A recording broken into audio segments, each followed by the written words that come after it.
Hi everyone, it's Kurt again. It's time for another video for our testing and evaluation in English course. This time we're looking at chapter 6, which is assessing listening.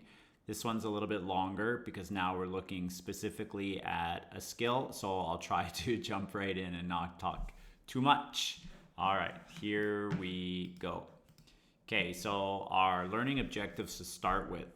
First of all, we want to be able to state a rationale for assessing the four skills separately and with an integrated approach, including listening. So basically, that means should we separate the four skills, listening, speaking, reading, and writing, and assess them on their own? Or should we put them together? The second one is discern the overlap between assessing listening as an implicit, unanalyzed ability and its explicit form-focused counterparts like grammar and vocabulary comprehension. So are we able to just really assess listening without all of the other factors like grammar, vocabulary, reading, speaking, and so on? Okay, incorporate performance-based assessment into your own assessment instruments. Develop assessments that focus on one or several micro and macro skills of listening performance. And design assessments that target one or several modes of listening performance, including intensive, responsive, selective, and extensive. So by the end of the chapter, you will know what all of those mean, and you should be able to discuss them and complete some kind of class activity about them. Okay, so first we're going to start with this idea of assessing skills separately. So here are three questions for us to consider. The first one is, can you assess any one skill in isolation without the participation of at least one other skill? So maybe you should stop the video and think about this for a second. Can you test listening without also testing speaking, without also testing reading or writing? Okay.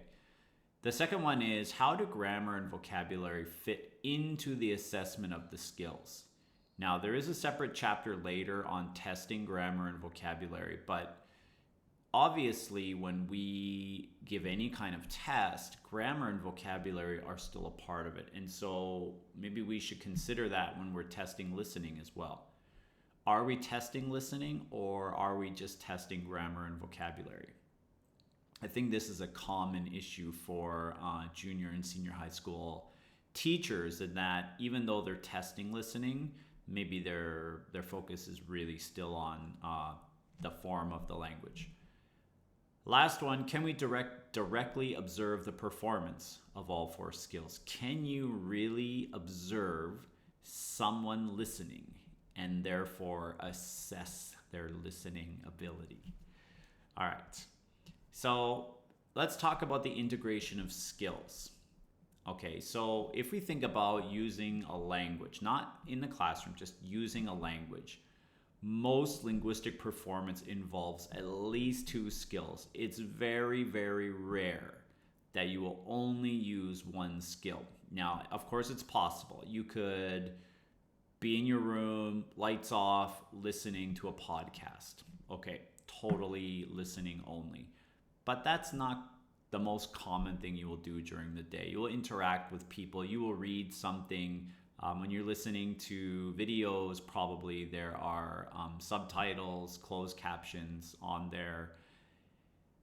And when you write, you usually read as well. Now, in the classroom, it's even more integrated, right? We have class discussions, group work, you respond to reading, and so on and so on. So, since the integration of skills is the most common way that we use the language, then it should also be there when we assess our students' ability in the language, if we want our assessment to be authentic. If you are testing someone's real proficiency in a language, then the skills better be integrated, because in real life we don't separate them. Okay, now assessing grammar and vocabulary. I mentioned that there is a chapter later on specifically for this, but let's talk about some issues here first. So as I mentioned, can you test grammar without testing one of the other skills? Think about that for a second. How do you test grammar? Either through reading and writing, or listening and writing, or listening and speaking. So any test of grammar already includes one of the other skills. Now, if we're talking about communicative language teaching, these approaches view grammar as something that should be learned implicitly. So we use the language for meaning, for function, and then you will implicitly learn the form. But we still need some explicit instruction. So most of the time, grammar is kind of embedded into what we do in the classroom, but there are some cases where we will explicitly test it, but I'll be honest, it's really hard to separate the two, as you're going to see with some of the examples that we have later on. Okay, the next one is observing the performance of the 4 skills. So before we start talking about different types of listening assessment, we need to really differentiate a couple of terms here. They are performance and observation. And remember, we're testing listening. I want to compare this to, let's say, if you were a PE student and you were being assessed on your ability to play basketball. It's very easy to assess the person's performance, right? Because they go out and they play the game and you watch how well they play. Now, how about for listening? Can you observe someone listening?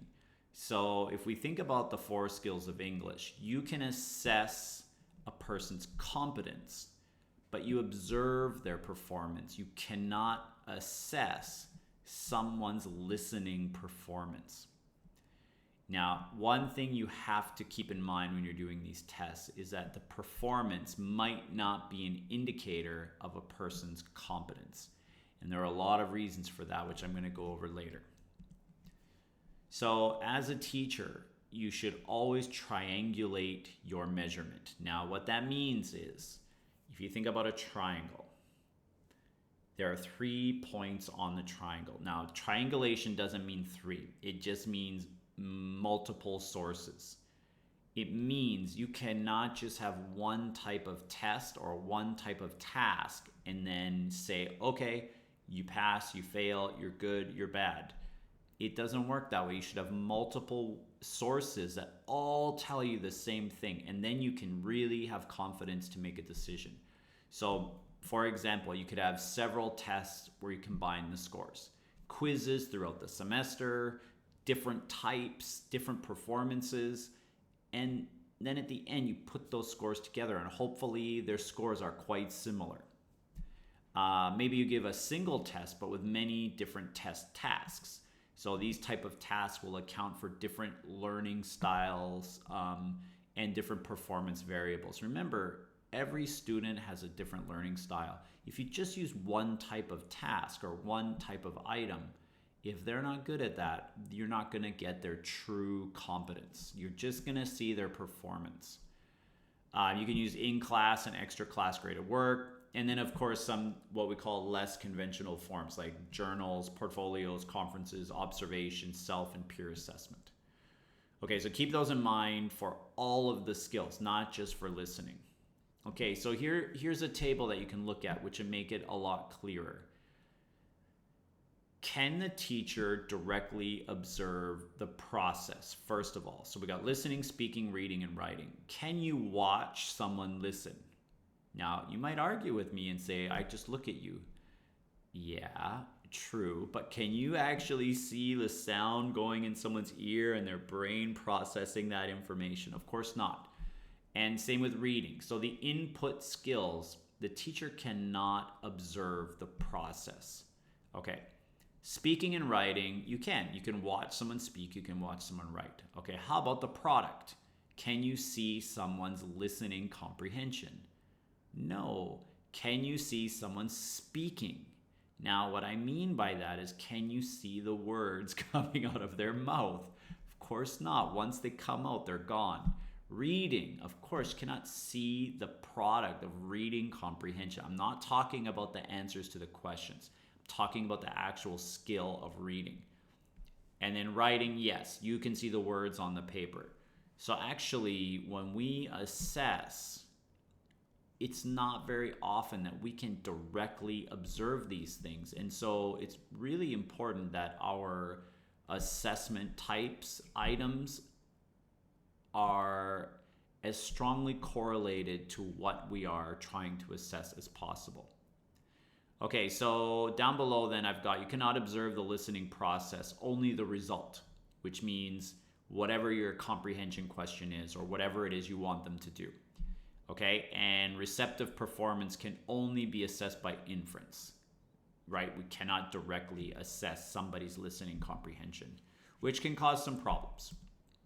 Okay, so before we design our listening tasks, the first thing we should start with, of course, are objectives and criteria, just like we talked about before with any type of course, any type of assessment. You have to start with your objectives. Now, when you're designing your objectives, you need to step back for a second. Don't just copy the type of questions you've seen all along. You need to really understand what's happening when someone listens. So there's a nice little graphic here on the screen that comes from our textbook. So these are the things that happen, and they happen interchangeably. So we have the recognition stage. You recognize speech sounds, and you hold a temporary imprint in your short-term memory. That will go away very fast. Then we have context and content. So while you're recognizing the sounds, you're also determining the type of speech event that's being processed and attend to the context. So who's speaking, where is it, what's the purpose, and what's the content. But also at the same time is your interpretation. So you're using your bottom-up decoding skills, or maybe your top-down background information, background knowledge, what we call the schemata, to bring an interpretation to the message and give it a literal and intended meaning. I talked about that before. And then we also have, through all of this process, retention of meaning. So in most cases, you prune the exact linguistic form in which the message was originally received in favor of conceptually retaining important, relevant information for long-term memory. So basically, you're cutting out all the things you consider unnecessary so that you can retain the main meaning of the talk. All of this is happening at the same time, and what's great about these 4 boxes is you can use those for assessment objectives. So we can comprehend surface structure elements like phonemes, words, intonation, or grammatical categories. So that is our recognition stage, right? You can understand the pragmatic context. Understand the pragmatic context. So that's the context and content box. You can determine the meaning of the input. That's our interpretation. And develop the gist or a global or comprehensive understanding. That is the retention of meaning. So that's the way you should look at this, is what is the process your students are doing? Those are the criteria that you should be assessing and coming up with your objectives. And later on, I'm going to show you the micro and macro skills. You can also look at those for objectives as well. Okay, so that brings us to the 4 basic types of listening. Now, those of you who were in my teaching methods course last year, we talked about communicative language teaching, and there was a chapter on teaching listening is exactly the same. So this might sound a little bit familiar to you. Okay, but anyways, so for assessment, there are 4 types that we can assess. 4 main types, common types. We've got intensive, which is listening for perception of the components. We've got responsive, listening to a short stretch of language and making a short response. Selective, so processing stretches of discourse for certain information. And then finally, extensive, listening to develop a top-down global understanding. So in theory, they get more and more difficult as you go from 1 to 4 as a student's English proficiency, listening proficiency improves. Okay, so here are the micro and macro skills of listening. I'm not going to go through them all. You can do that on your own. But the micro skills, these are what we call the bottom-up skills. They are maybe at the beginning stages of listening, those skills that we're going to focus on a little bit more. your elementary, kindergarten teachers should be focusing more on these. And then your macro skills or your top down, these are the skills as their proficiency gets better. As a teacher, as you focus on listening, especially in a communicative classroom, you need to make sure that these are being promoted in class, both micro and macro, and that you're assessing them both as well. Okay, now this is also carryover from our course last year, those of you who were in it. So when we're teaching, when we're assessing listening, we also have to consider, why is listening so difficult? Oops, it should say 9. There's an error there. It should be 9 features of difficulty. So, and these are all things that you can also test as your students improve. So the first one is clustering. As you know, in the English language, we have consonant clusters like FL, FLA, and PL, PLA, and all of those TH, THR, SW, SL, all of these clusters, consonant clusters. And what makes it even more challenging in English is when we link 2 words together, like the parking lot. So if you think about how you spell parking lot, it's INGLOT. So actually the cluster is NGL, parking lot, like that. And we have these crazy clusters everywhere when we link words together. So that makes it really hard for listeners. Okay, the second one is redundancy. There's a lot of redundant language, especially in authentic speech. As you know, in English, we love our reduced forms. We reduce what we call function words, like I'm going to the park, or I'm going to go to the park, sorry, I'm gonna go to the park. We reduce those words that are not the main content. We unstress them, we delete some letters, that makes it challenging. Performance variables, when people are talking, if it's authentic speech, they make mistakes, they back up, they repeat themselves. Okay, we have colloquial language, discourse markers, especially if students don't know them. The rate of delivery, if the speaker really fast, are they too slow?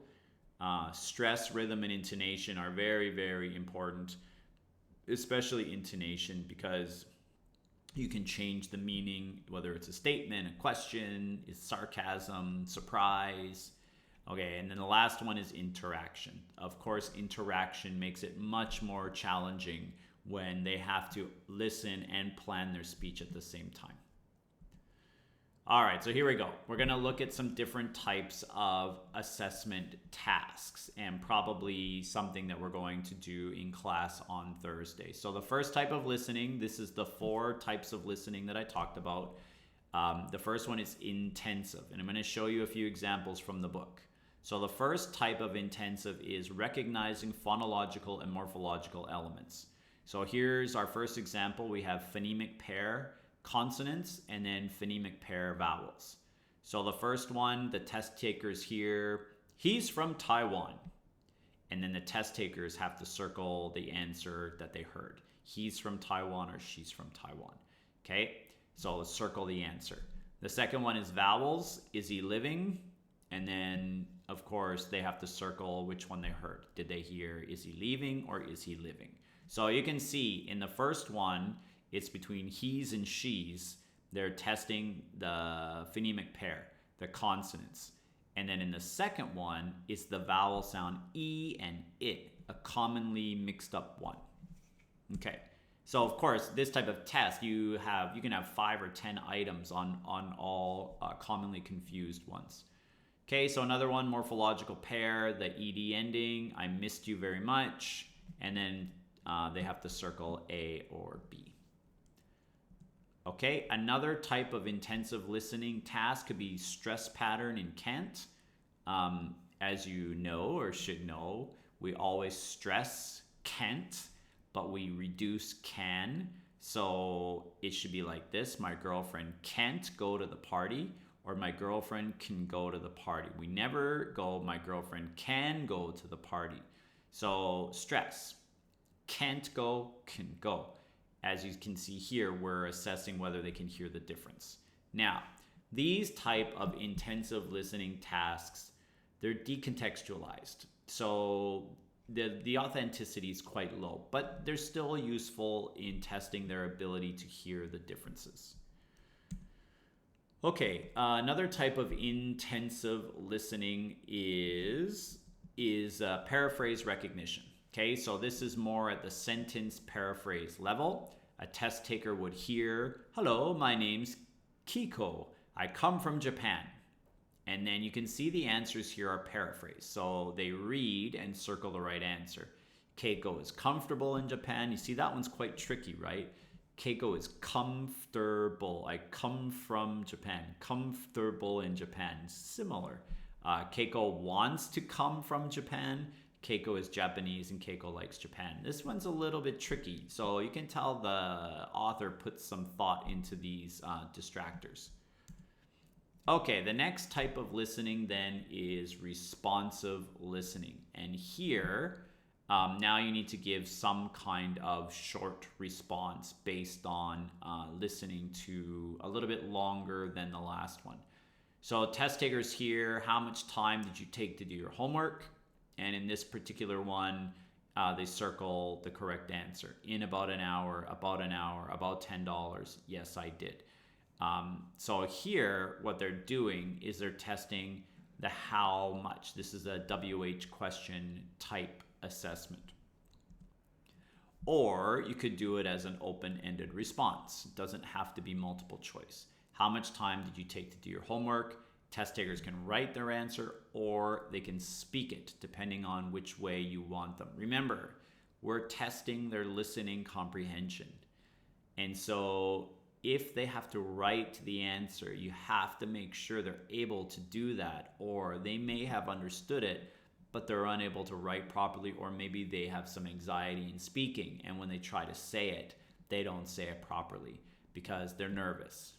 Here's an example. When you take GEPT or TOEFL, the speaking part, I'm sure you've all done that before, where you're sitting in a language laboratory and all of these people are sitting around you and you have to answer silly questions that are recorded. Do you feel strange when you're doing that? Are you giving your best speaking performance when all these other people are around you and you feel a little strange, you don't know them, and you're talking out loud to the computer? Is that really indicative of your ability to talk? So maybe you understood the question, but you're unable to give a proper answer. So you have to be really careful with these types of listening questions. Try to design it in a way where speakers either feel comfortable enough, or the way they answer, it doesn't matter if it's perfect or not, as long as you can tell that they understood the question. Okay, the next type is selective listening. So an example first is a listening close. Now, let me quickly talk about close tests. If you've never heard of, you've done them before, but maybe you didn't know their name. We're going to talk about this in the reading section because these are usually used for reading tests. But a true close test is when you take an article, a paragraph, or whatever, some type of reading, and then you delete every 7 words, regardless of what type of word it is. It could be an actual content word, like a noun or a verb. It could be a function word, like an article or a preposition. It doesn't matter. And then research says, now this could be argued, but every 7 words, if you do it that way, it can test a person's English proficiency, because if their English is good enough, they should be able to complete the paragraph with these words taken out. You just have to make sure you don't take out like names or anything that they can't answer. Okay, but in a listening close, it's different. You delete certain words and then they listen while reading, and then they fill in the words that are missing. I'm going to show you an example on the next slide. However, you have to be really careful. I'll show it to you first and then I'll come back. So see, here's the example. So the test takers here, ladies and gentlemen, I now have some connecting gate information for those of you making connections to our other flights out of San Francisco.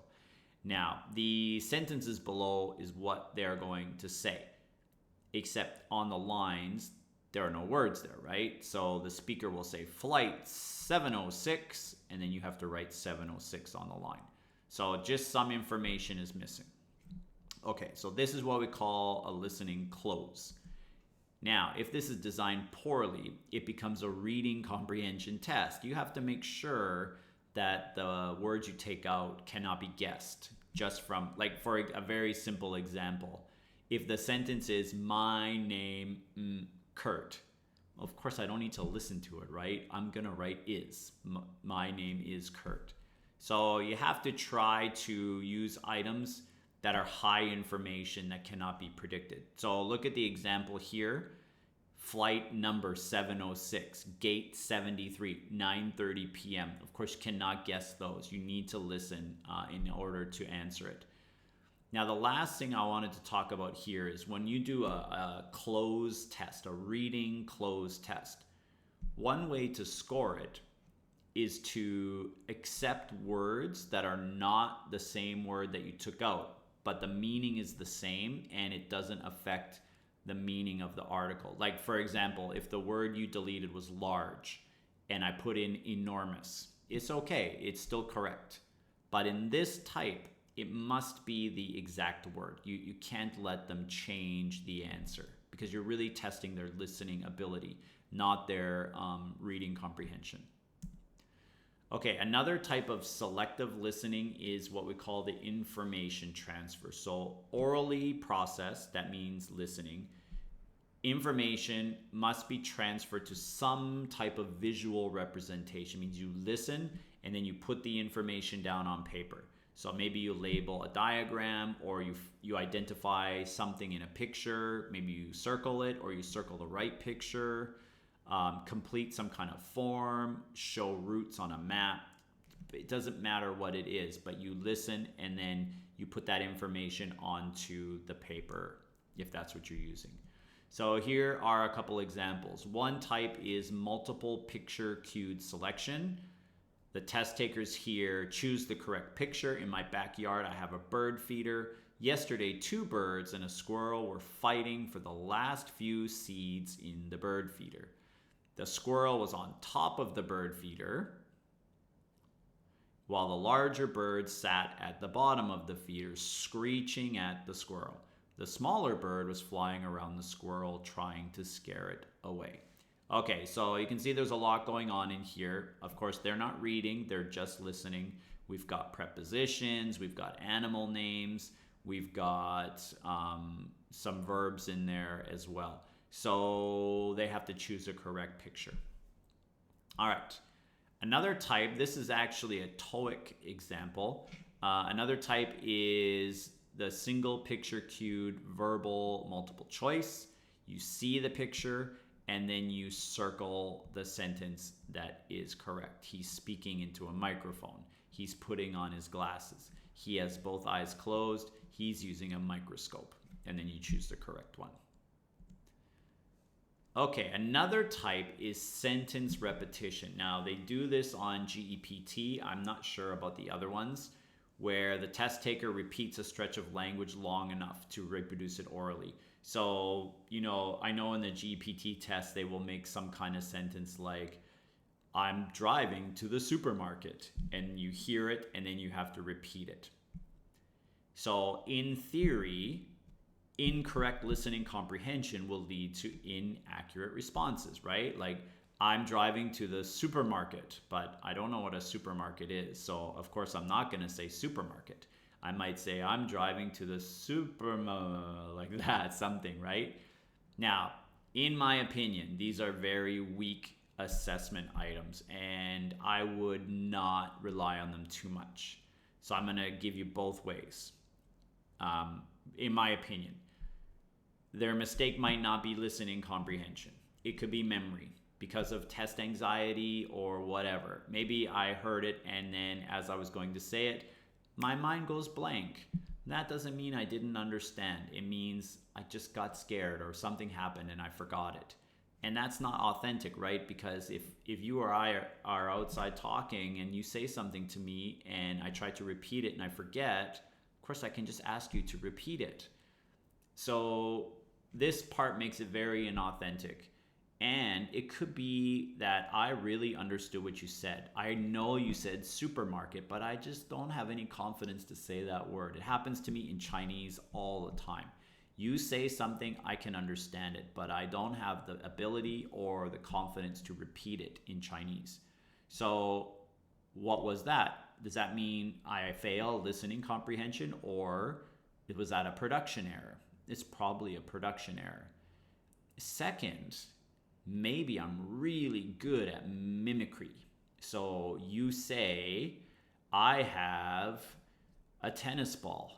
Maybe I have no idea what a tennis ball is, but I can still repeat it.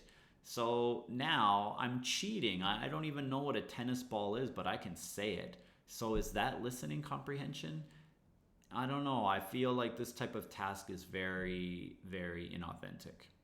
And as a teacher, you don't even know if they really understand what it is they're hearing.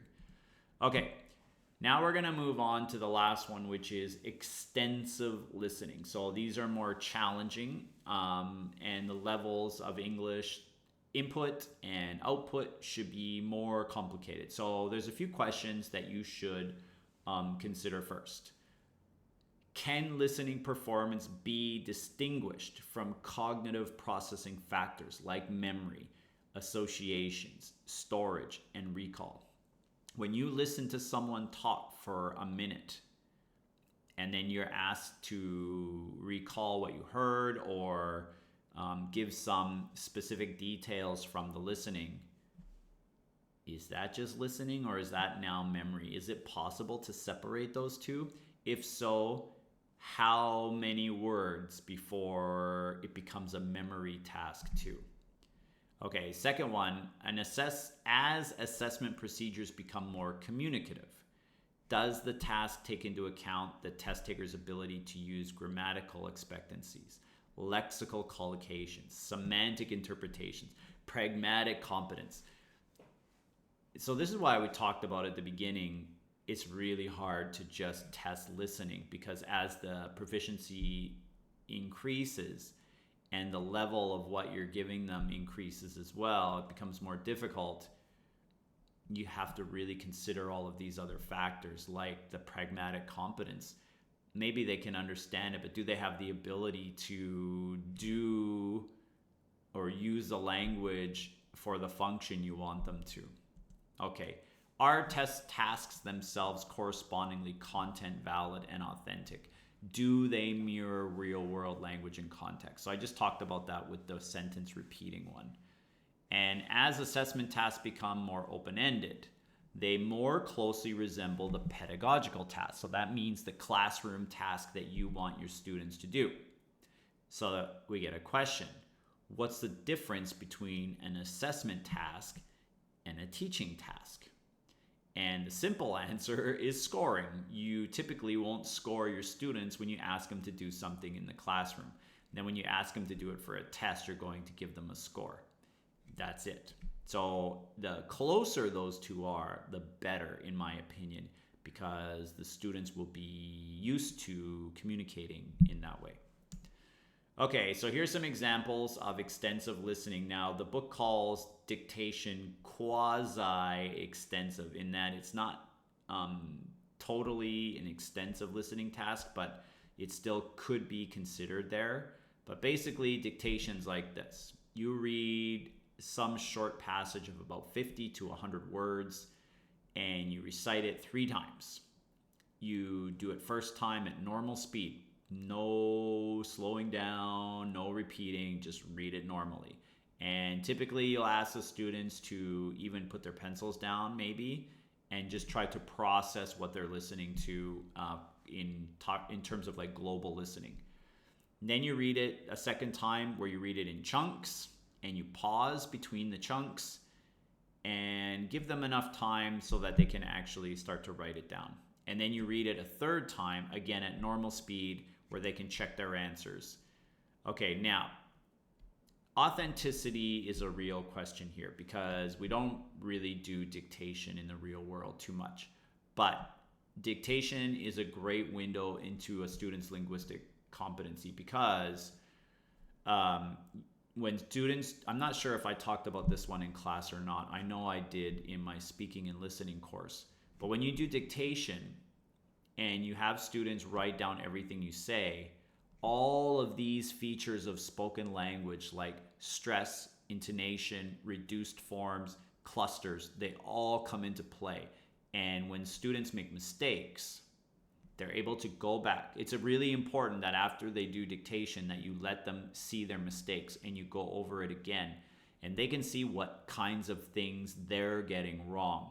And then next time they listen, they have a strategy now to focus on those mistakes. So some real common examples are the morphological endings, right? Like ed, ing, s, function words, and reduced forms. Students miss them all the time.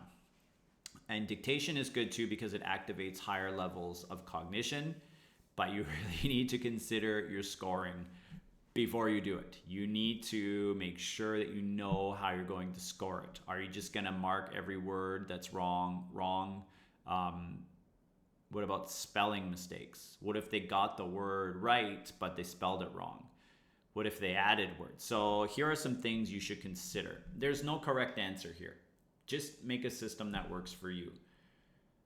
I strongly suggest you do this. Junior high school, senior high school. It doesn't have to be 100 words. It can be 20 words. But it's really good practice for students. They won't like it, I promise. They will hate it. Every time you try to do it, they'll give you the, oh, but still do it. It's really good for them. Okay, so some scoring criteria that you can use is it's a spelling error only, but the word was correct. So maybe the word is like conclusion and they don't know how to spell that word, but they write down CONCLUTION instead of SION. Then maybe you can still mark it correct because they got the word right. But maybe it's spelling and or an obvious misinterpretation of the word. So the word's totally wrong. Then it's wrong. Grammatical or phonological error, or they skipped a word or a phrase, or they mixed the words up, the order, or they add some additional words, or they replaced a word with a similar word, like its synonym. So maybe for certain ones you consider are more serious, maybe you dock more points. Whatever you do, just do something that's fair. Okay, another type of extensive listening task is communicative stimulus response tasks. So the test taker will listen to a monologue or a conversation, and then you answer comprehension questions. So of course, these could be multiple choice, they could be open-ended, and those open-ended could be short or long, and it could be a combination of both. The textbook has some examples of this, but I think everyone is familiar with this type. You listen to a long speech. All of your listening and speaking textbooks have these. You listen to like 3 minutes of talking, and then you answer the comprehension questions. Now, this type of task is not really authentic because in the real world, we don't answer comprehension questions after listening to something. So if you want to try to make it a little bit more authentic, try to have a conversation that is authentic and it's a context that they understand and one that they're interested in. So at least you could have them listening to something that makes sense to them. Okay, next are some authentic listening tasks that you can do with your students. I think this is the last part. So first one is note taking. Students listen to a lecture and they take appropriate notes, and then you create some kind of scoring rubric to assess their notes. My suggestion, if you do something like this, is make sure you give them note taking strategies first and tell them what should be in notes, what are good notes, what are bad notes, and then make your rubric based on what you've taught them. Second is editing. So students have a text, maybe it's an essay or a paragraph, and then there's an audio version, but the two are a little bit different. So they read and they listen and they edit and fix the mistakes. This is quite useful as well. The next one is interpretive tasks. So test takers will listen to longer stretch of discourse and infer a response. So here are two examples. Maybe they'll listen to a song and or they'll listen to someone recite poetry. And then some potential questions after, like, why was the singer feeling sad? So these are quite authentic, right? You're taking a real song and you're trying to infer what's going on here. Or for the poetry, like what might have happened to the author to cause him or her to compose this poem? Why did they write this sad poem, or why did they write this poem? What kind of things could cause that? Okay, and I think this is the last one. Retelling. So you listen to a story or a news event, and then you retell it or summarize it. And that could be done orally or in writing. So these ones, of course, are a lot more challenging. But maybe for higher levels of English proficiency, they are quite authentic, because these are the things that we do, right? We listen to people talk, and then we tell our friends or our family or our classmates what we heard. This is a real life skill. All right, everyone, that's it. I hope you're having a great weekend. Take care, and I'll see you next time. Bye-bye.